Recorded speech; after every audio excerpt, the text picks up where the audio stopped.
amna li nga xamné que modi rebondissement de taille donc nak une mauvaise nouvelle pour le groupe Futur Média.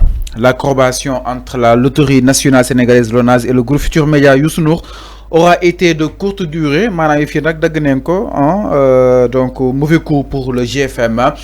En tout cas le contrat bi ñu ko signé le 21 mai dernier. Le contrat de partenariat a été résilié unilatéralement par la LONASE, rapporte l'Observateur dans son édition de ce mercredi 3 septembre. La décision a été notifiée au groupe de presse par lettre recommandée le 29 août, soit un peu plus de 3 mois après la signature de l'accord. Selon le quotidien, cette rupture survient dans un climat tendu marqué par la division sur les réseaux sociaux du document contractuel.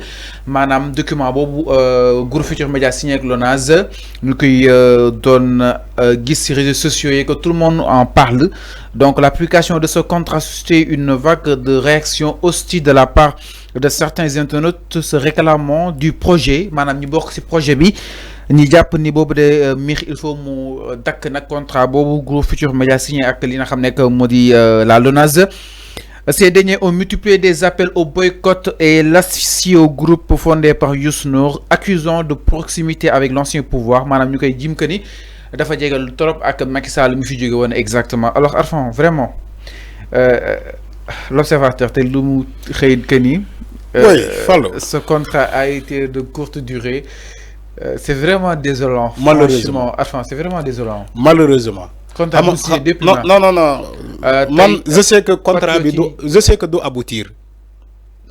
Bima ñibé fi amna information bala ki de. Fallu. Yow tu peux m'en témoigner. Du fi la taxaw ne la demb Toussaint dafa joom. Wax la ko. Wax na la ko fi. Non dafa joom ci distribution bi, dafa joom. Toussaint, j'ai dit Toussaint Manga dafa djoum waxna ko fi dem ba ci émission. Je savais que lu mu def ni ci répartition bi ci distribution bi publicité yi xawma la dafa djoum, c'est pas comme ça. Lu mu def loolu lañu doon ngagn ci Macky Sall. Lui il répète la même chose parce que il n'a consulté personne. Parce que Toussaint il n'a consulté personne. Dafa xey rek mu jël ay publicité am def lu ko neex.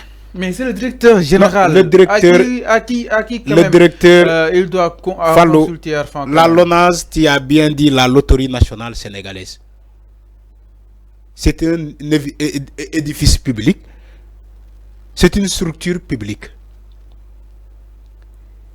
Quand la LONASE prend des conventions publicitaires, du coup distribuer à médias, sans l'aval du gouvernement, tu trouves ça normal? C'est pas normal. C'est pas normal. C'est l'État le bailleur.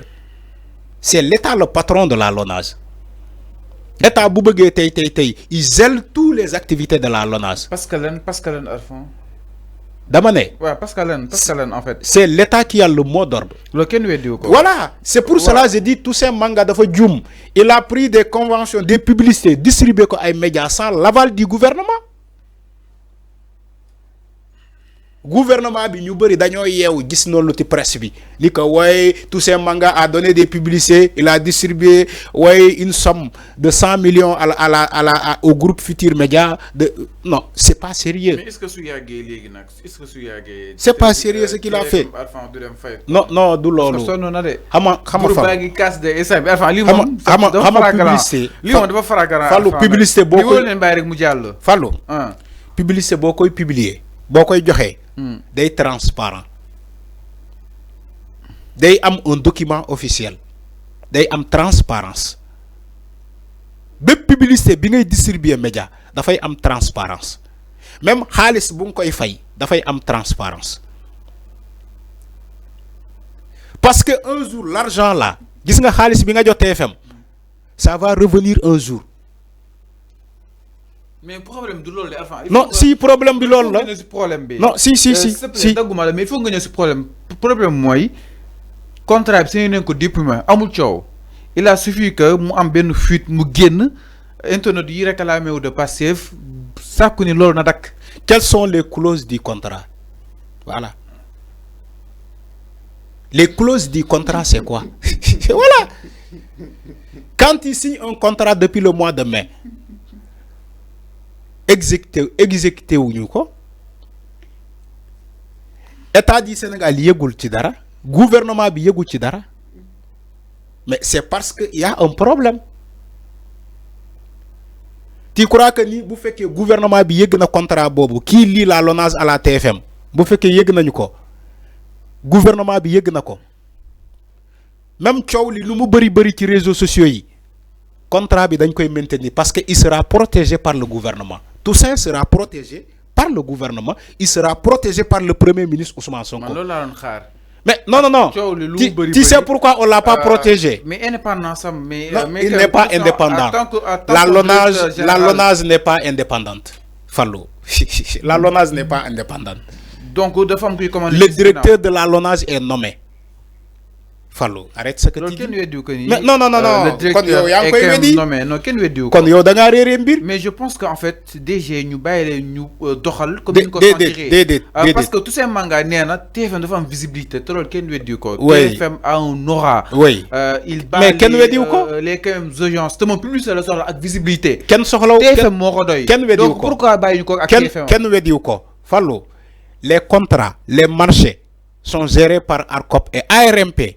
Ancien ARMP, aujourd'hui c'est ARCOP. Les contrats, Cour des comptes d'accord Merci. Appel à candidature. Ça nous lit le commentaire. Personnellement, je ne suis pas d'accord qu'on utilise des moyens de l'État pour régler des comptes. Alors, enfin, sincèrement, c'est ça en fait. Fallo. Un contrat en bonne et due forme. Un contrat en bonne et due forme et des clauses qui contrat bobo. État da ci xam dara déglul bu baax li ma lay wax vraiment tu as raison l'argent du contribuable sénégalais c'est pas comme ça qu'on le donne non yow ba légui xamoni état xamna ko wala xamoko yow dal worul aussi mais si l'état est au courant ciow li lu mu bari contrat bi kenn du ko dak donc si toutefois on va pas fallo mais si toutefois l'état c'est au fallo dama lay jox information bi nga xamul si toutefois l'état est au courant de cela dama lay jox ben information bi nga xamul fallo da nga Fallou da nga xey ci presse bi ñu ne la contrat bi rompre nañu ko. l'observateur xool c'est ay sources. wa degluma Fallou da nga may deglu. mais c'est l'observateur del deglu rek parce que ñom la. del deglu rek. del deglu. da nga xey ci presse bi ñu ne la contrat bi lié la LONASE et la TFM comment dire et le groupe Futur Média je ne sais pas la TFM dañ ko dakal. Ils ont coupé le lien.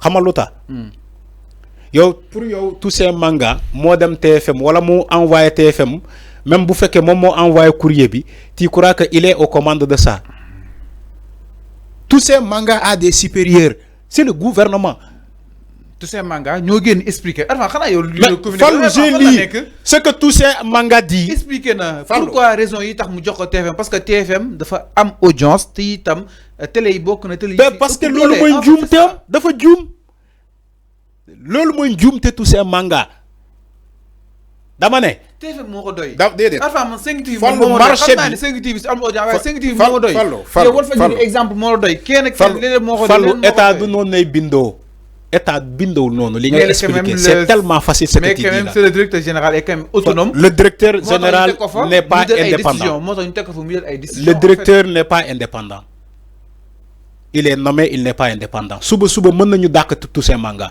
te buma la bête ma jox la information do bête kay voilà mota mané la dak tous ces mangas oui suba wa baxna mota mané la Toussaint du il n'est pas indépendant comme tu le dis Fallou état dafa am nu muy doxé Toussaint lu mu def sérieusement on s'écoute sérieusement non c'est juste un exemple pour nga xam ni que je t'ai donné un exemple pour nga xam ni que Toussaint il n'est pas indépendant parce que yoyané parce que directeur là il est indépendant warna meuna jël ses conventions publicitaires distribuer ko comme num ko nexé yow ya ko wax parce que il est le directeur de la LONASE manela dédé manela dédé démewul nonou c'est pourquoi sa nomination écoute-moi man ne kenn duma nomé fenn afa dim wax ni fi nga wala na ngay aw mais tu quittes tes fonctions ma bayal fa dem mais lool la c'est ça en fait tu quittes donc quelle est l'utilité de ma présence Fallou quelle est l'utilité de ma présence dans cette boîte là en fait Fallou toutes ces entreprises là c'est des entreprises de l'État la LONASE bagn nañu bañu ne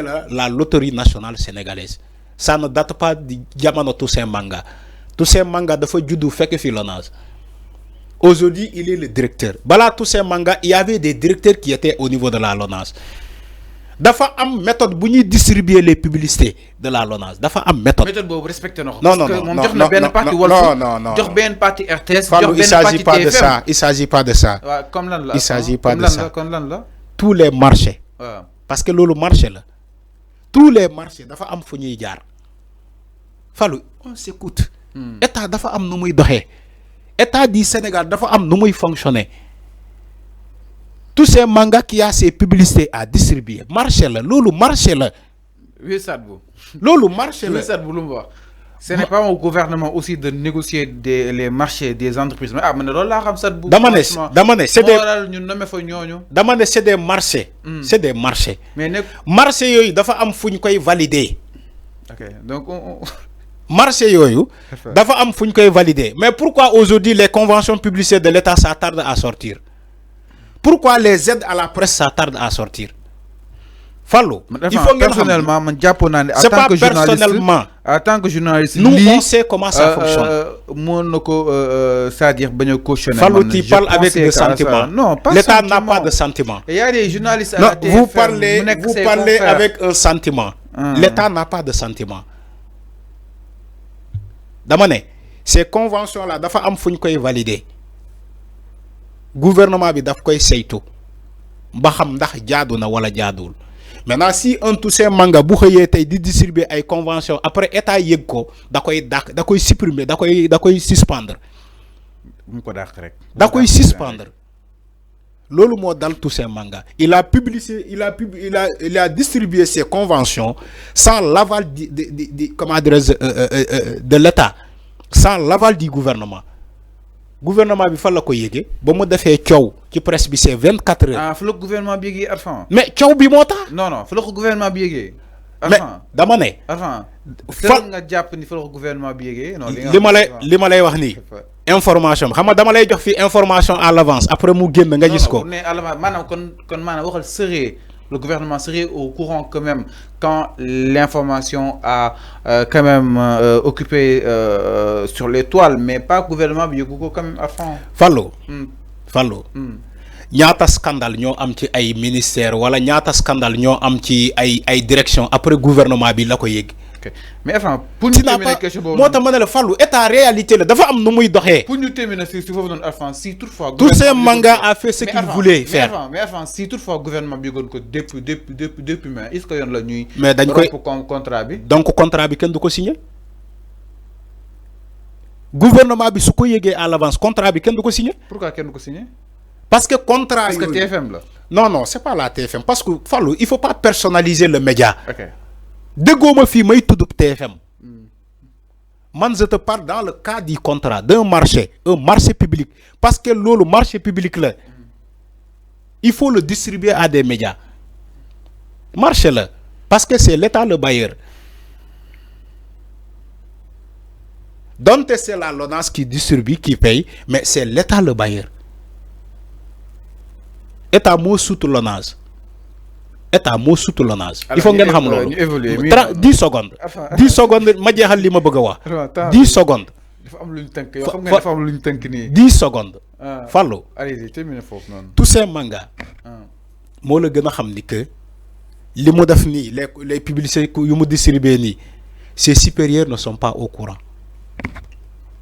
Ils sont même pas au courant. Alors Léna, donc le gouvernement ne va pas laisser de tels contrats après ñu ñëw def ko ci sen bilan de gouvernance pour ne que amoon na scandale ti ko xam nga contrat contrat Azer bi du mu ngi def bruit. Voilà léegi gouvernement bu bàyyee contrat bi ni jàll bu TFM bu ak LONASE bu Toussaint Manga après des opposants c'est des opposants qui vont revenir et dire au gouvernement yenn ci sen magistère le directeur de la LONASE dafa distribuer ay contrat publicité ci lu ko neex. contrat yaa ma ne. mi non leer na. balaa loolu am. gouvernement bi day suspendre contrat boobu ñu saytiwaat ko ñu xool lan moo nekk ci clause yi lan moo nekk ci contrat boobu. état nii lay doxee. leer na par rapport ak li nga xam ne avant que nit ñi bañ ko di ko scandaliser après parce qu'ils vont scandaliser ça. ñu ñëw si benn point sans plus tarder exactement. ils vont le scandaliser. lii bu jàllee dañ koy scandaliser. alors Régis ñu ñëw si beneen ponk sans plus tarder ginnaaw loolu dañuy daal di ñëw si nga xam ne